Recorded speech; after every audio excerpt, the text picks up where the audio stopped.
My name is Sarah Wenner, and I'm from the University of Cincinnati. I'm in the Classical Archaeology Department.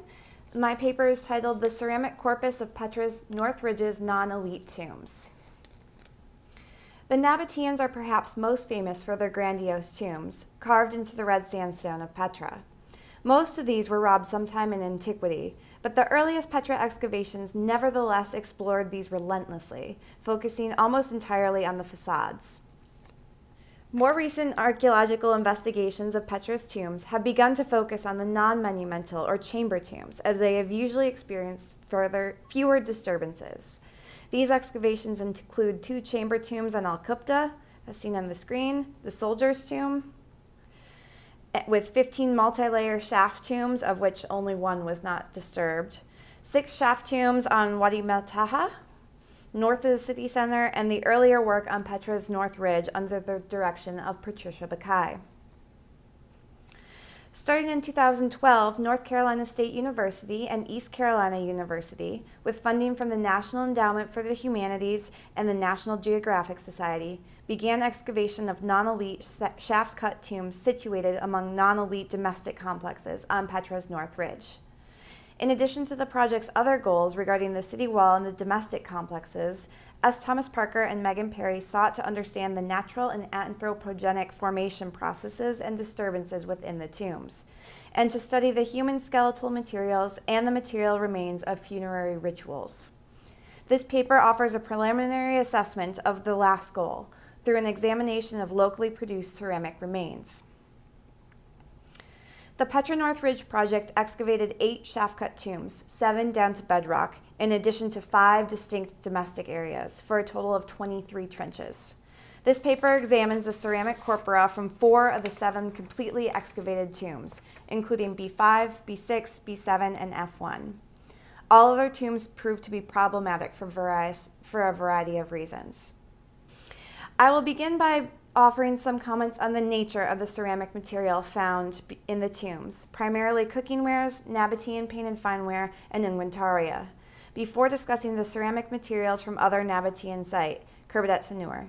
Finally, I will argue that the Northridge tombs are best understood as both a funerary and a domestic space, and that the Nabateans from the 1st century BC until the Roman annexation of AD 106 lived interactively with their dead. Our tombs consist of deep shafts cut 2 to 3 meters vertically into bedrock, then opening into chambers. Most chambers contained rectangular burial niches. Some human remains were found as fully articulated skeletons, but most were likely moved sometime after their initial interment. This was likely caused by moving aside bones after the flesh had decomposed to accommodate new corpses, natural processes such as flooding or earthquakes, or by looting activities both in antiquity and more recent times. However, the amount of ancient activity occurring within tombs should not be underestimated. Many scholars, including John Healy and Isabel Sachet most recently, have considered the role of feasting rituals in Nabatean funerals. Strabo's geography suggests that ritual dining with several cups per person was normal, and scholars have interpreted his comments regarding the ill treatment of Nabatean dead as reference to secondary burial practices. It is perhaps enough to note for the purpose of this paper that the Nabateans seemed untroubled by dining in the same room as burials, even as their Jewish neighbors carefully regulated the spaces between the living and the dead. The Petra Northridge tombs went out of use just after the turn of the 2nd century AD, after the Roman annexation of Nabatea, presumably because Roman law forbade burials within city walls. Because the tombs appeared to have been used until the moment of annexation and were abandoned immediately afterward, all material found in use context must date before AD 106. The tombs contained a mixture of locally produced finewares and coarsewares, including a number of forms primarily used for cooking. The most common of these was the triangular ring cooking pot, which appears on screen. In our ongoing analysis of the ceramic evidence recovered by the project to date, 10 to 20% of cooking pot shards from domestic contexts display evidence of charring versus less than 1% of cooking pots from the tombs.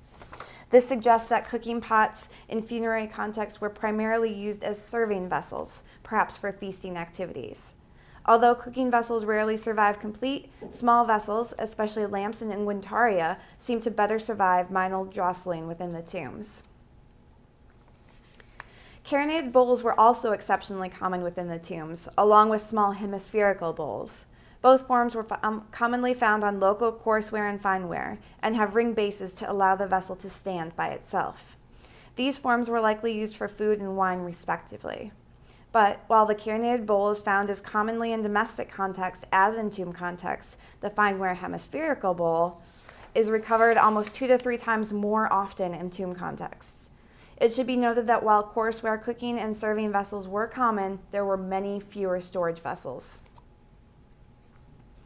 Despite this fact that an unexpected amount of cooking and serving vessels were discovered in the tombs had almost twice the amount of local fineware shards in use context than the domestic context did. In other words, 9% of the locally produced ceramics were fineware in domestic context, while almost 17% of the locally produced ceramics were finewares in tomb context. Similarly, Nabatean painted fineware is almost twice as common in tombs as in domestic complexes. As Area E appears to be an elite villa and Areas C and D contained imported finewares, it seems unlikely that the difference in numbers is a result of the differing status of the users. Rather, I argue that the Nabatean painted fineware bowls were more commonly used in ritual and/or religious feasting events. Stefan Schmidt's magisterial study of Nabatean painted fineware, based on stratified sequences from Azentur within Petra, noticed that painted bowls and cups were usually for drinking, while courseware forms, such as the carronade bowl seen earlier, were used for eating. His chronological typology has been validated since its publication in 2000 by comparative stratified sequences from Aqaba, Madain Salah, Kerbedet Tanur, and elsewhere in Petra itself, although there is some disagreement about its date in the Negev. The chronological typology divides Nabatean painted fineware into decor phases, dated to decades rather than centuries, and based primarily on decoration and morphology. The tombs are useful to somewhat refine Schmidt's chronology. A good example is the dating of decor phase 3C, which appeared around the turn of the 2nd century AD. Schmidt himself argues that the Roman annexation of AD 106 triggered a series of destruction horizons, not only in Petra, but across Nabatea. But there is also a possibility of destruction at Azentur and elsewhere by an earthquake perhaps a few years later, maybe AD 114. Although this punitive earthquake is not attested in documentary sources, there is solid archaeological evidence for such a seismic event about this time from various sites across Nabatea. However, if we accept that the abandonment of the Northridge cemetery was caused by the Roman annexation of 106, it is possible to refine the appearance of decor phase 3C. A careful review of the stratigraphic evidence from the tombs, or separating the primary funerary use from the secondary deposits of fill, it appears that decor phase 3C appeared just before the abandonment of the tombs, i.e. just before AD 106. Locally made unguentaria, or small puriform perfume juglets, are common across Petra as the Nabateans made some of their wealth in the production and distribution of perfumed oils made in part from imported frankincense and myrrh. These are the focus of Pamela Koulianos, a specialist on Nabatean unguentaria. As she has not yet reviewed the 2016 material, I will only offer these preliminary observations. Before the 2016 season, unguentaria were found almost exclusively within tomb contexts. However, in 2016, they were found in quantity in one other context, the bath within Area E, the apparent Villa Urbana. Of the 474 unguentaria shards recovered in 2016 alone, 26% came from the tombs, while a whopping 70% were found in Area E. Most from a drain exiting the bath within the villa, likely associating bathing with the use of perfumed oils. Given the importance of perfume trade to Petra, it is not surprising that elite contexts contain such high amounts of this material. In addition to the locally made puriform unguentaria, a few fusiform unguentaria shards, including several complete vessels, were recovered in the 2014 and 2016 seasons, all but one from the tombs. Raquel Barnatan noticed in her 2002 publication on the Hasmonean and Herodian palaces at Jericho that the form appeared in the Western Mediterranean in the 5th century BC. However, it only appears in Palestine at the end of the Persian period, i.e. the late 4th century BC. At Jericho specifically, the fusiform unguentaria appears in the 1st century BC, only to be replaced by the piriform unguentaria in the 1st century AD. Given these suggested dates, the PNRP fusiform sherds should also date to the 1st century BC. Although stray sherds of the earliest Nabatean painted fineware have been recovered from tomb contexts, the earliest to appear in any significant number represents Smidge Decor Phase 2b, circa 30 BC through 81. Therefore, the tombs were most likely first used in the late 1st century BC. In other words, the handful of imported fusiform unguentaria represent the tail end of their importation to this region, soon to be replaced by the Nabateans' own perfume industry. Several so-called religious or sacred sites, or spaces that have been associated with the performance of Nabatean religion, have been excavated within Petra's city center. These sites include the so-called Great Temple, the Temple of the Winged Lions, Qasr al-Bent, and Al-Dair. However, none of these currently offer published comparative collections. As the Temple of the Winged Lions, originally excavated by Philip Hammond in the 1970s, is currently being conserved and will hopefully be published in the future, we might have more comparative evidence soon, which will be useful to better understand the Nabateans' use of ceramics within a religious setting. Fortunately, the recently published Kerbadet Tanur volumes offer intriguing evidence about pottery in religious context. Kerbadet Tanur was a monumental mountaintop Nabatean sanctuary excavated by Nelson Gluck in 1937, but only recently published in definitive form.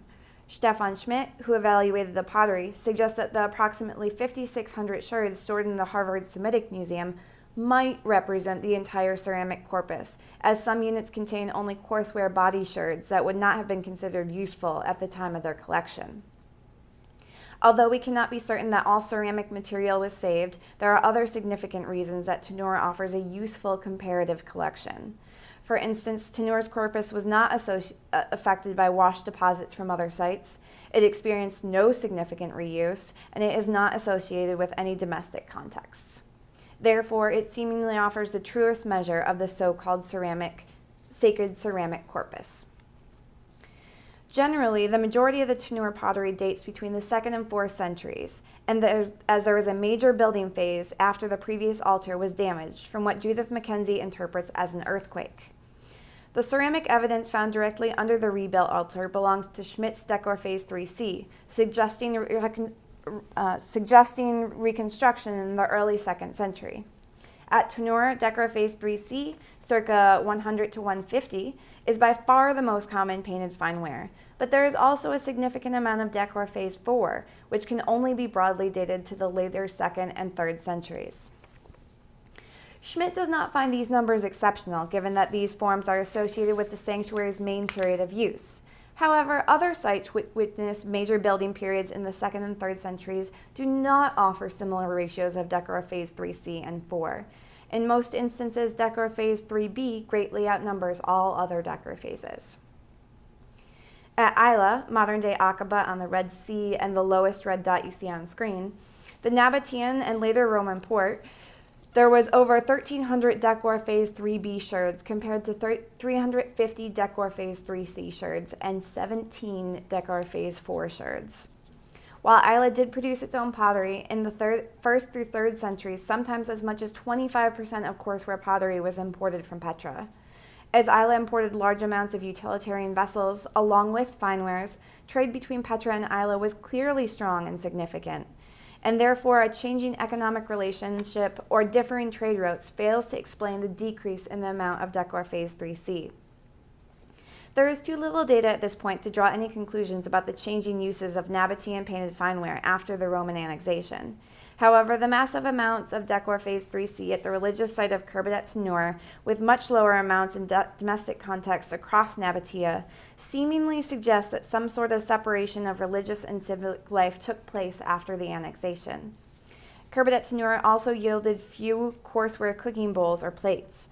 If Schmidt is correct in his belief that Gluck kept all sherds, it is notable that painted bowls dominate courseware bowls to such an extent.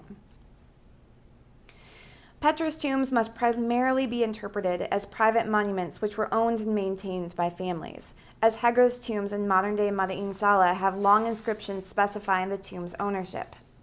Although this information is not available for Petra's monumental facade tombs, and certainly not for the shaft-cut tombs explored here, it is possible that similar inscriptions were painted on. In a handful of tombs, texts inside name the occupants, perhaps indicating that Petra followed different administrative or legal practices. Additionally, it is possible that Hegra was more unstable and exposed to nomadic tribes, and therefore the residents felt it necessary to mark their property more clearly. Petra's monumental tombs line the hillsides of the town center in a way that led early explorers to think Petra was a city of the dead. But these tombs were likely a part of a larger complexes with multiple functions. The recently excavated soldier's tomb and its related triclinium, constructed circa 25 to 75 AD, are linked by a large colonnaded courtyard and share several architectural characteristics with the luxurious villas found in Petra at Azintur and elsewhere in the Hellenistic and Roman worlds. In fact, parts might have been used as living spaces, so that the living and the dead effectively occupied a shared space. The Sikh might offer a similar example. Additionally, the commemoration of the dead is obvious throughout Petra in the hundreds of small monuments in the wadis, in cultic installations often found near shaft tombs, and in idol blocks scattered throughout the niches and carved into the sandstone. The ceramic material from the tombs on Petra's Northridge offers a more intimate look at the lives of the living as they moved among the dead. It has long been thought that the Nabateans performed elaborate festivals that involved several ceramic sets, but the materials from the Petra Northridge tombs suggest that these ceramic sets were not really distinct from those used in everyday life, but were simply more common for such purposes. The tombs temporarily and spatially shared a space with those who remained among the living, and, as Perry has suggested, it seems likely that the living regularly visited the homes of their dead relatives, or the associated triclinia, even after the commemorative feasts, the pro-offered libations, and the secondary burials were complete. And while it is difficult to determine how often the tombs were opened for purposes other than interring the dead, the precious objects interred with them might have allowed visitors to recognize their family members long after their distinguishing features had disappeared. In effect, the Nabateans continued to involve their dead with their everyday life. Thank you.